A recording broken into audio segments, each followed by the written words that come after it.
El país de las míticas pirámides donde los faraones se toman su indefinido descanso está atravesando una de sus peores crisis de la historia reciente. No hablamos de un país que abra telediarios y cuyas decisiones cambian el panorama geopolítico y económico global, pero la situación que atraviesa ha llegado a tal punto que se les ha ocurrido la idea de vender sus playas para obtener ingresos y combatir esta situación. Y la pregunta es, ¿cómo demonios han llegado a esta situación?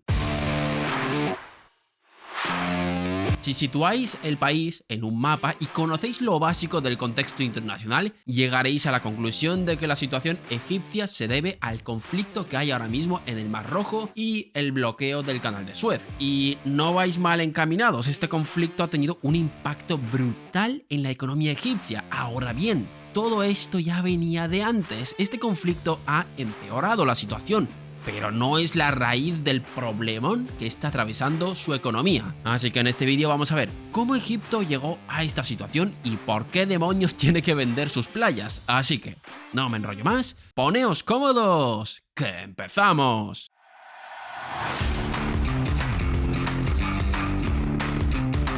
Después del estallido de la crisis en el Canal de Suez, los ingresos por tráfico marítimo de la economía egipcia han caído en más de un 60% durante el año 2024. Los ingresos generados por el Canal de Suez representan cerca del 2% de la economía egipcia, es decir, no se puede entender el colapso económico de Egipto solamente con la crisis del Canal de Suez. También hay que tener en cuenta lo que ha ocurrido los años previos, como por ejemplo la pandemia. La economía egipcia es altamente dependiente del turismo, con un peso de un 12% en su PIB. Y las remesas, que para los españoles esto nos pilla un poco lejos, pero las remesas, es decir, dinero que envían los trabajadores extranjeros a su país de origen, son una fuente de ingresos muy importante para muchas economías. Y en el año 2023 representaron el 6% del PIB egipcio. A ver, nos puede parecer bonito que alguien envíe dinero de fuera, pero cuanta más dependencia tenga la economía de las remesas, significa que no está muy bien dentro. Si alguien tiene que irse fuera para sostener a su familia, es que dentro no hay prosperidad. Pero este volátil contexto que estamos comentando solamente ha empeorado la situación. No es la raíz del problema, y es que las causas reales de la problemática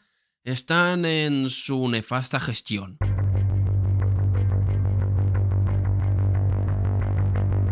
En el año 2024, el FMI aumentó su préstamo a Egipto de $3.000 millones a $8.000 millones, convirtiéndose en el segundo mayor prestatario de la institución, solamente superada por Argentina. Desde que el presidente de Egipto, Abdel Fattah el-Sisi, llegó al poder en el año 2014, la deuda externa de Egipto se ha disparado de 46.000 millones a 168.000 millones en diciembre de 2023. Para que os hagáis una idea, el PIB de Egipto se situó en el año 2023 en unos 390.000 millones de dólares. Si tu deuda externa ha llegado a estos niveles, es que algo ha fallado en la gestión. 8 años de reformas e intervenciones del FMI no han ayudado a mejorar la situación. Esto es un claro indicio de que algo está fallando. Y aquí la culpa es de los dos. Uno, por las políticas que está llevando a cabo, y el otro por permitirle llevar a cabo estas políticas. En el año 2016, el PIB de Egipto se situaba por encima del que registró en el año 2024, y ha pasado por diferentes fases de crisis de liquidez, donde el tipo de cambio de la economía colapsó en 3 años distintos, en el 16, el 22 y el 24. Los egipcios han notado estos colapsos en forma de inflación, que ha llegado a superar el 40% en algunos años, y si dividimos la inflación por productos, hablamos de que en alimentos y bebidas llegó a superar el 70%. Y visto esto, la pregunta inevitable es, ¿a dónde han ido todas estas ayudas?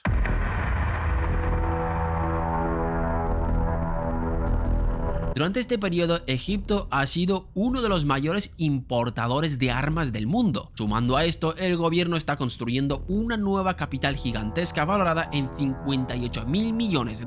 Un proyecto supervisado por una empresa propiedad del ejército egipcio, todo después del golpe de estado que se llevó a cabo por parte del general Sisi. En la nueva capital está la torre más alta de África, el monorraíl más largo del mundo, así como un nuevo palacio presidencial que encargó el presidente Sisi. Desde que llegó llegó el gobierno, el apalancamiento del Estado se ha disparado de forma exponencial y todo esto no sería posible sin la ayuda del FMI. Esta terrible situación financiera llevó a Bloomberg a considerar que Egipto era el segundo país con más probabilidad de caer en suspensión de pagos en el año 2023. Y la pregunta del millón es, ¿por qué el FMI les ha permitido hacer todo esto? A Argentina, que en el último año ha hecho las cosas bien, les pone 1000 pegas para concederles un préstamo, pero aquí barra libre. Que de mientras el FMI calificaba la deuda de Egipto como sostenible. Sinceramente no sé cuáles son las razones de ese trato favorable, pero el FMI es uno de los grandes responsables de esta situación egipcia, no como el principal responsable, que en este caso sería el gobierno. Pero sí que es verdad que la entidad les ha dado las herramientas necesarias al gobierno para llevar a cabo este desastre. Y hablando del gobierno, aquí hay un melón que abrir.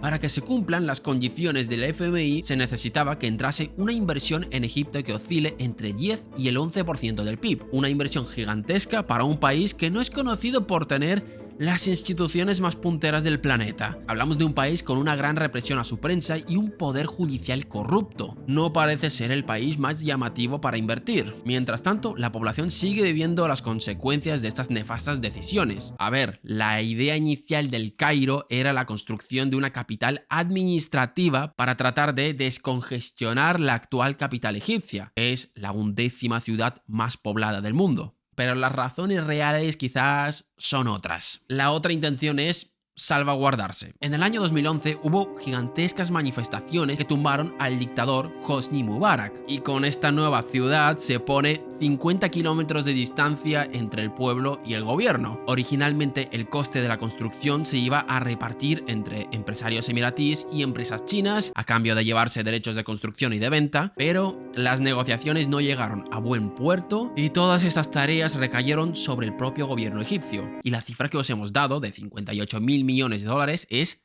hasta el año 2022. La ciudad aún está lejos de completarse, así que esta cifra puede engordar. Se trata de un proyecto suicida para cualquier país funcional. Imaginaros para un país que ya venía arrastrando problemas económicos de antes. Y como guinda del pastel tenemos todo lo que ha causado el COVID y la crisis del canal de Suez. Y esta es la situación que le está obligando al gobierno a vender para no quebrar.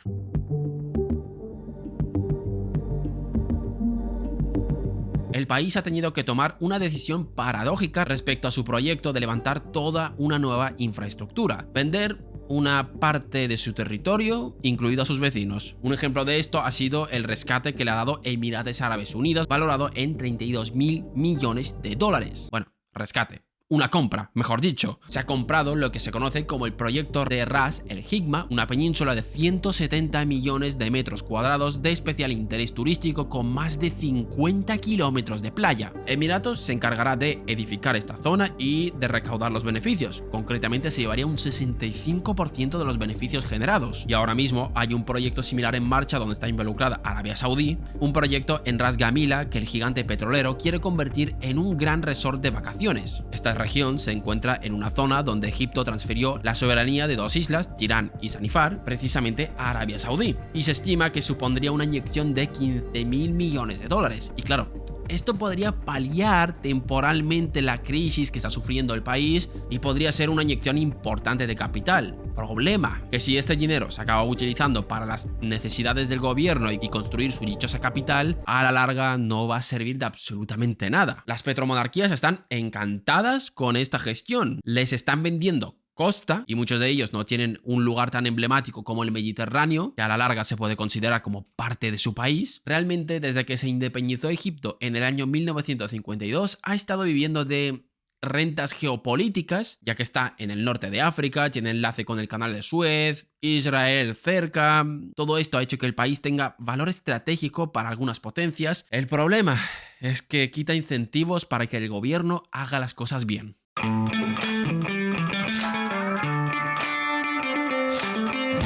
Los grandes proyectos de Al-Sisi son un agujero sin fondo. El FMI les exige reformas, pero el gobierno no se atreve a realizarlas. No se atreve o no quiere, y el FMI estira la situación. Supongo que para no salir en la imagen como culpable de lo que está pasando. No sé para qué el FMI quiere eso, porque tampoco es que tenga una prensa espectacular, la deuda ya se sitúa en un 96% del PIB, unos niveles alarmantes para un país que está en vías de desarrollo, y si ha podido sobrevivir durante todos estos años ha sido gracias al FMI y las ventas de terreno para proyectos turísticos. Pero a la larga, la venta de esos proyectos va a reducir tu crecimiento potencial, ya que estos ingresos por turismo en tu país no van a ser para ti. Y si a esto le sumamos de que se trata de un gobierno militar, cóctel perfecto para que esto estalle en cualquier momento. ¿Y vosotros qué pensáis? ¿Creéis que Egipto va a lograr salir de esta situación? ¿Se va a poner el FMI tan duro con ellos como lo hace con Argentina? Os leemos en los comentarios. Gracias por vernos un día más y nos vemos